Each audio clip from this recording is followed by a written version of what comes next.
دوستو استاد محترم فرماتے ہیں کہ لا آف ڈویلٹی ہمیشہ سے اس دنیا میں کام کر رہی ہے،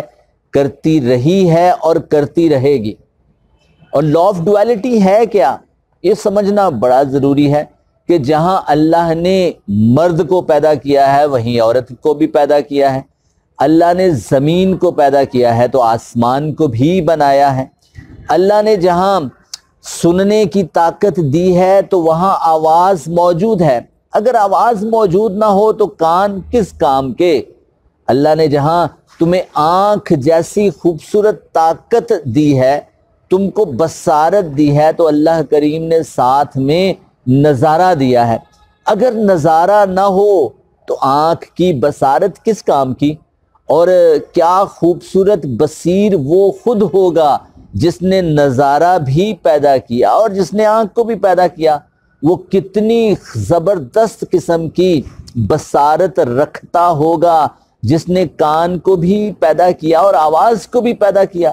اور اس کی قدرتوں کے قربان جائیں کہ جس نے بولنے کی طاقت سے نوازا، جس نے چھونے کی طاقت سے نوازا، جس نے محسوس کرنے کی طاقت سے نوازا۔ اگر ہاتھ چھونے کی طاقت رکھتے ہیں تو وہیں کوئی نہ کوئی آبجیکٹ ضرور موجود ہے جس کو چھو کر محسوس کیا جا سکتا ہے۔ تو دوستو اللہ کریم نے انسان کو اتنی خوبصورت چیزیں عطا کی ہیں کہ وہ بیان سے بھی باہر ہیں۔ اللہ کریم نے وہیں انسان کو دو اور چیزوں سے بھی نوازا ہے، ان میں ایک پازیٹو ہے اور ایک نیگیٹو، خیر کی قوت بھی آپ کو فراہم کی ہے، اور وہیں کہیں نہ کہیں شر کی طاقتیں بھی موجود ہیں۔ جہاں اللہ نے آدم کو پیدا کیا تھا وہیں ابلیس نے بھی سجدہ کرنے سے انکار کر دیا، اور وہیں دو قوتیں پیدا ہو گئیں، ایک وہ جو اللہ کا حکم ماننے والی ہے اور ایک وہ جو اللہ کے حکم سے روگردانی کرتی ہے، کہیں نہ کہیں دور ہو جاتی ہیں۔ دوستو اللہ نے خیر اور شر کی طاقتوں سے آپ کو نوازا ہے، آپ کو 5 سینسز دی ہیں، آپ بول سکتے ہو، آپ چھو سکتے ہو، آپ محسوس کر سکتے ہو، آپ چکھ سکتے ہو، آپ سن سکتے ہو۔ استاد محترم نے کیا خوبصورت بات کی ہے، آپ نے فرمایا کہ اپنی 5 سینسز کو کلمہ پڑھا لو،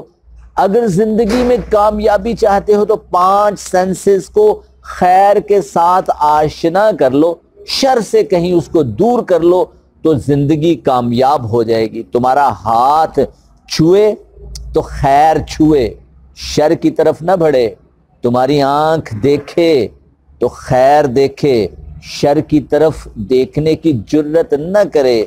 تمہاری زبان اگر کچھ چکھے تو وہ خیر کی طاقت کو چکھنے کی کوشش کرے، شر کو نہ چکھے۔ اگر تمہارا ناک جہاں سے تم علم حاصل کرتے ہو، محسوس کرتے ہو، وہ بھی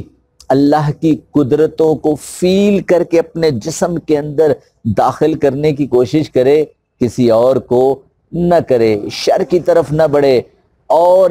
تمہاری آنکھیں دیکھیں تو خیر دیکھیں، حق دیکھیں، اللہ کی قدرتوں کو دیکھیں، اللہ کے نظاروں کو دیکھیں، اس کے علاوہ کچھ اور نہ دیکھیں۔ بس دوستو آج کے اس میسج میں اتنا ہی پیغام سمجھ لیجئے، استاد محترم کا کیا خوبصورت جملہ، فکرہ، سینٹنس، کانسیپٹ کہ اپنی 5 کی 5 محسوسات کو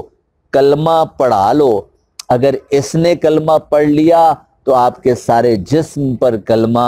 نافذ ہو جائے گا، اور کلمہ جب آپ کے جسم پر نافذ ہوگا تو یقین مانیں ایک اورا آپ کے گرد بن جائے گا جس میں صرف خیر کی طاقت آئے گی، شر آپ سے کوسوں دور ہوگا۔